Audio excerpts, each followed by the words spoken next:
பிறந்தவள் நான் பிறந்தேன். சரி. எப்படி? எப்படிமா? அம்மம்மா, இந்த உலகத்துல எந்த ஒரு ஜீவராசியுமே இல்லாத போது இந்த உலகமாகப்பட்டது தண்ணீர் மயமாக இருந்தது. தண்ணி மயமா நிக்குது. ஆமா. சரிமா. அதுல ஒரே ஒருத்தர் தான் இருந்தாரு. ஒருத்தர்? அதாரு? அவர்தான் ஆதி பகவான் என்று சொல்லக்கூடிய முனிவர். ஓ, ஆதிபகவான் முனிவர். ஆமா. சரிமா. திருக்குறள் முதல் குறள் என்ன சொல்லு? எனக்கு தெரியாம பலிடமா போலமா.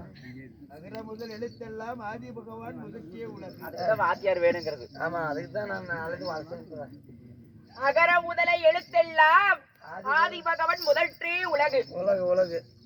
அந்த மாதிரி ஆதி பகவான் என்று சொல்லக்கூடிய ஒரே முனிவர் தான் இருந்தாரு. சரிமா. அந்த முனிவருக்கு இந்த உலகத்துல ஜீவராசிகளை படைக்க வேண்டும் சொல்லி தினந்தோறும் தியானம் பண்ணுவாரு. ஓ, தியானம் செய்யறாரு. அந்த கடல்ல குளிச்சு நீராடி தியானம் செய்வார்.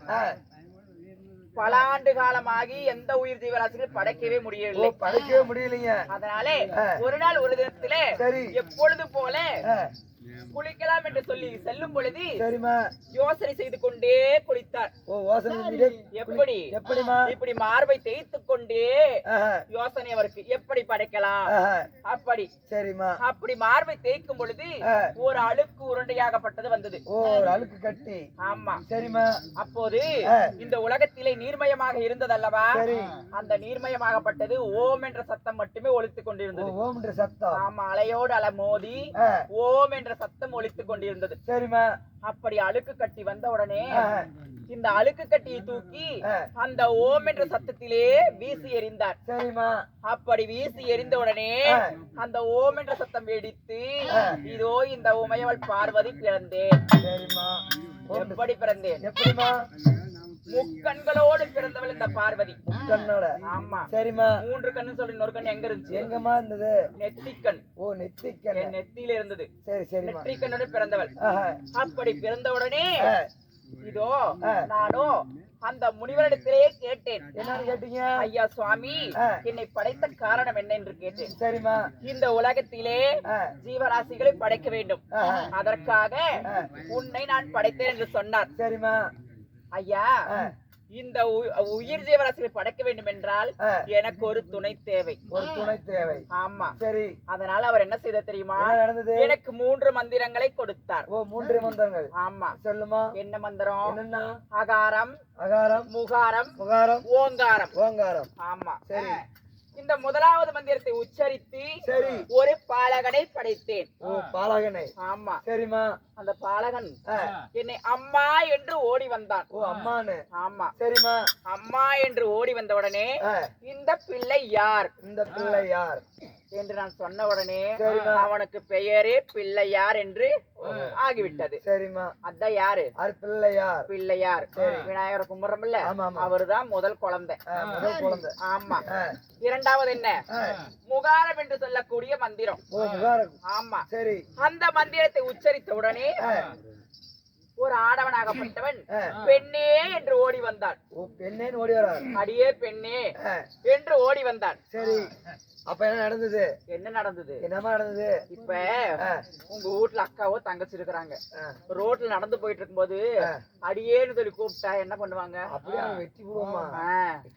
அது போல என்னை அடியே பெண்ணே என்று சொல்லி வந்த உடனே என்னுடைய நெற்றிக்கண்ணை திறந்து அதிலே வரக்கூடிய நெருப்பினால் சுட்டு சாம்பலாக்கினேன். ஓ, எரிச்சுட்டீங்க. ஆமா. சரிமா. அதனாலதான் பொம்பளைங்களுக்கு அடியேன்னு சொன்னா யாராவது அடியேன்னு சொல்லிவிட்டா கோவம் வர்றது. கோவம் நாக்கு மேல வந்துருதுமா. ஆமா. அப்படி எரித்து சாம்பலாக்கிய உடனே 3வது மந்திரம். 3வது மந்திரம். ஆமா. சரிமா. ஓங்காரம். ஓங்காரம். அந்த மந்திரத்தை உச்சரித்த உடனே கண்ணே தங்கா என்று ஒருவர் வந்தார். ஓ, தங்கானு. அவருதான் யாரு? ஆறுமா? மாயக்கண்ணன். அட, மாயக்கண்ணன். கோபால கண்ணன். கோபால கண்ணன். கரிமூஞ்சி. கரிமூஞ்சி எல்லாமே இப்படி ஆயிடுச்சு. அவர்தான் அண்ணன், எங்க அண்ணன். உங்க அண்ணன் கோபால கண்ணன். தங்கா என்று வந்த உடனே அவரிடத்தில் யோசனை கேட்டேன். என்னன்னு கேக்குறீங்க? அண்ணா, இதோ இந்த உலகத்திலே உயிர் ஜீவராசிகளை படைக்க வேண்டும், எனக்கு ஒரு துணை தேவை. சரி. முதலில் ஒரு பாலகனை படைத்தேன், அவன் அம்மா என்று சொல்லிவிட்டான், அதனால என்னுடைய மகனாகி விட்டான். இரண்டாவது ஒரு பாலகனை படைத்தேன், அடியே என்று வந்தான், எரித்து விட்டேன். 3வதாக உங்களை படைத்தேன், தங்கா என்று சொல்லிவிட்டீர்கள். ஆ. என்னிடம் இருந்தது 3 மந்திரம். மூந்தனும் 3 மந்திரமும் காலியாகி விட்டது. ஆமா. ஆ. அதனால எனக்கு ஏத்த துணை யாரன்னா என்று கேட்டேன். சரி மாயக்கண்ணன் கேக்குறீங்க. ஆமா. சரி சார். அப்படி கேட்ட உடனே என்னுடைய அண்ணனாகப்பட்டவர் ஆ. 2வதாக படைத்தேன் அல்லவா, ஆமா. அந்த பாலகனே ஆ. உனக்கேற்ற மணவாளன். மணவாளன். ஆமா சரிம்மா. என்று சொல்ல இதோ அந்த எரித்த சாம்பலை எல்லாம் ஒன்று கூட்டி அவருக்கு உயிர் கொடுத்தேன். திருப்பி உயிர் கொடுக்குறீங்க. ஆமா. சரிம்மா. உயிர் கொடுத்த உடனே இதோ என்னை திருமணம் செய்து கொள்ளுமாறு கேட்டேன். அதற்கு அவர் என்ன சொன்னார் தெரியுமா? என்னமா சொன்னாங்க? ஒரு பெண்ணாகப்பட்டவளுக்கு இவ்வளவு ஒரு ஆங்கார கோபம் இருக்க கூடாது. அதனால் உன்னுடைய நெற்றிக்கண்ணை எனக்கு கொடுத்தால் நான் உன்னை திருமணம் செய்து கொள்கிறேன். சரி என்று சொன்னார். சரி என்ன நடந்ததா பின்னாடி? அதுக்கு பின்னாடி என்ன நடந்தது? நான் மட்டும் சும்மா விடுவனா? ஆமாமா. நான் உங்களுக்கு நெற்றிக்கண்ணை தருகிறேன்.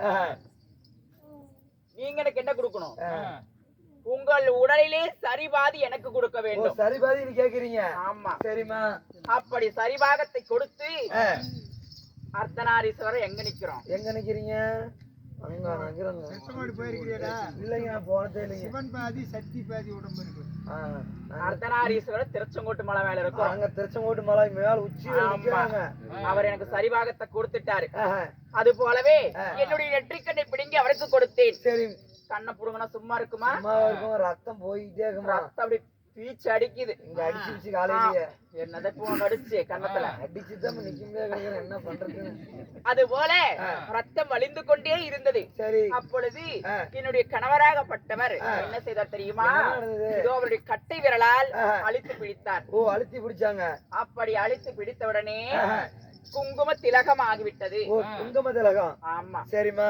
அப்படி குங்கும திலகம் ஆகிய உடனே இதோ இந்த ரூபத்தில் உன்னை திருமணம் செய்ய மாட்டேன் என்று சொல்லி தட்சனுக்கு மகளாக பிறந்தேன். தாட்சாயினியாக என்னுடைய கணவரை மணந்தேன். பர்வதராஜனுக்கு மகளாக பிறந்தேன். இப்பொழுது என்னுடைய கணவரை மணந்திருக்கின்றேன். என்னுடைய கணவர் தான் படியளக்கும் தொழில் கொண்டவர் சிவபெருமான். சரிம்மா. சிவபெருமான். ஆமா. சிவபெருமானை மணந்து அழகான 2 குழந்தைங்க. 2 குழந்தைங்க. ஆமா. ஆறாருமா? ஆணை போல் ஒரு மகன், அழகுக்கு ஒரு மகன். ஆணை போல் மகன் பேர் என்னம்மா? முதல்ல சொன்னேன்னு தெரியலையா? ஓ பிள்ளையா? என் புருஷனுக்கு முன்னாடியே என் பையனை தான் பெத்தேன். சரி சரிம்மா. அப்படி பிள்ளையாராக இருந்தாலும் 2வதாக தமிழ் கடவுள் யாரு? ஆறுமா? முருகப்பெருமான். முருகப்பெருமான். சரி. அப்படி இருந்தாலும் இப்படி 2 பிள்ளைகள் எனக்கு இருந்தாலும் எண்ணற்ற பிள்ளைகள் நாங்க பெப்போம். எப்பமா? எனக்கும் என் புருஷனுக்கும் அப்பப்ப சண்டை வரும். சண்டை வரது, அவர் திறக்கிறது வெடிக்கிறது. இதே வேலையா? இதே வேலை. ஒருத்தன் பரப்ப மாட்டி அவனை கொல்லும். இதுதான் எங்களுடைய வேலை. இருந்தாலும் சொந்த பிள்ளைகள் 2, அந்த பிள்ளைகள் நிறைய. எப்பனாலும். ஆமா. வெடிச்சு. அப்படி இருந்தாலும் திறந்தாலும் வெடிச்சாலும் சரி. தினந்தோறும் எனக்கு என்ன வேலை? என்னமா வேலை? என்னுடைய கணவரை சந்தித்து அவரை பாதம் பணிவது வழக்கம். சரிம்மா. அதனால அம்மா அழைத்தாங்கன்னு சொல்லி சீக்கிரம் கணவர் வந்தாங்கன்னா சீக்கிரம் என்ன கூப்பிடு, ஓடி வந்துடுறேன். ஓடி வந்து பொறுமையா வாமா. ஓடி வந்து கீழே வந்துடாத. பொறுமையா நடந்தே